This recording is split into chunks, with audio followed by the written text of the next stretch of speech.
না না, কোনো টাকা নেওয়া হয়নি। এটা হচ্ছে এখানে পড়াশোনা করেছে, যাদের পছন্দ হয়নি বলছে পড়বো না, আমাদের টাকা ফেরত দিন, টাকা ফেরত দেওয়া হচ্ছে চেকে।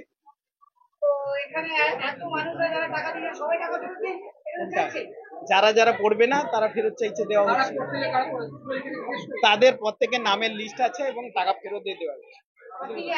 টাকা নিয়েছেন, তাদেরকে ব্যাঙ্গালোরে নিয়ে গেছেন, তাদেরকে নিয়ে গিয়ে তাদের কোনো সুবিধা দেননি, তাদেরকে নিয়ে এক্সাম দিতে পারেনি, এরকম ধরনের ফ্রড কাজ করেছেন এমন অভিযোগ হচ্ছে আপনাদের। আপনি এরকম এরকম একটা দুটো নয়, পুরো স্টুডেন্ট আপনার বিরুদ্ধে চলে এসেছে। অরিজিনাল ডকুমেন্ট 2 বছর দিয়ে আটকে রেখেছে, কোনো ইউনিভার্সিটি অরিজিনাল ডকুমেন্ট আটকে রেখেছে।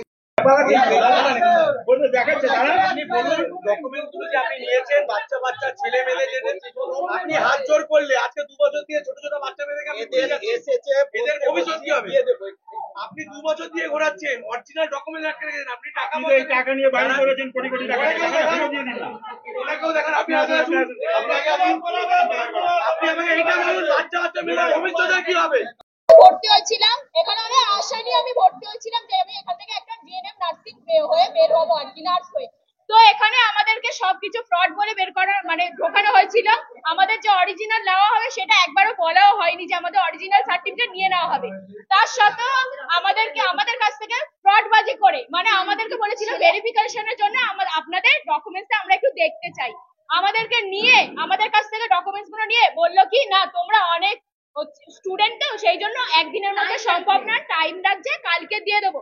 ওই কালকেরটা করে যখন আমরা পরে এসে চাইলাম ওনাদের কাছে আমাদের ডকুমেন্টস গুলো, কি বললেন না ব্যাঙ্গালোরে চলে গেছে তোমাদের ডকুমেন্ট। সেটার জন্য আমরা কন্যাশ্রী টাকা পাইনি, স্কলারশিপ টাকা পাইনি, কিচ্ছু টাকা পাইনি, কোনো কলেজে ভর্তি হতে পারিনি, আমাদের কোনো টাকা দেয়নি এখনো পর্যন্ত। আমরা ঘুরে বেড়াচ্ছি, আমরা কলেজ ছেড়ে দেওয়ার সাথে। আমার নাম নিশা সরকার। আমাদের গায়ে অব্দি হাত দেওয়ার চেষ্টা করেছে, আমাদের রুমের মধ্যে নিয়ে যেত, আমাদের ফোন বাইরে রাখতো, আমাদের গায়ে হাত দিয়েছে, আমাদের চড় অব্দি মাত্র, বলতো কলকাতায় কোথাও চান্স পাওয়াতে দেবো না। চেকগুলো দিয়েছে, এই চেকগুলো টোটালি ফ্রড। আমাদের বলেছে যে টোটালি ফ্রড, ওটা আমরা বলেছি এই চেকগুলো টাকা লাগবে, আমাদের এই চেকগুলো টোটালি ফ্রড, এটা পুরো ভবিষ্যৎ নষ্ট করে দিয়েছে। আমরা সরকারিতে পরীক্ষা দিতে গেছিলাম, আমাদের লোক পাঠিয়ে মার খাইয়েছে। আমাকে মাধ্যমিক উচ্চ মাধ্যমিক সবকিছু নিয়েছে, আমাকে 1,70,000 টাকা নিয়েছে।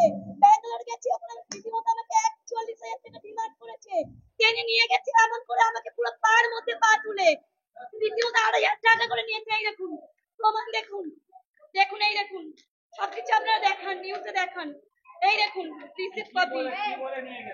এক্সাম দেবে আমার এক্সাম দেবে, আমার টেম্পোরারি ওখানে কোর্ট কেস হয়ে গেছে, ও কলেজ টোটালি বন্ধ হয়ে গেছে, ভেন্টিকেশ্বরী টোটালি বন্ধ। আমি মেডিকেল কলেজে আবার গেছিলাম ব্যাঙ্গালোর, টোটালি আমার কাছে ফেক করেছে। রণজিৎ আছে, মানিক আছে, সৌমেন আছে, সব কলেজে সব। আমার নাম কৃষ্ণ মন্ডল, আমি অলরেডি এনএম করে আমি ডিউটি করছি, রাত দিন আমি খেটে খেটে 1,70,000 টাকা দিয়েছি।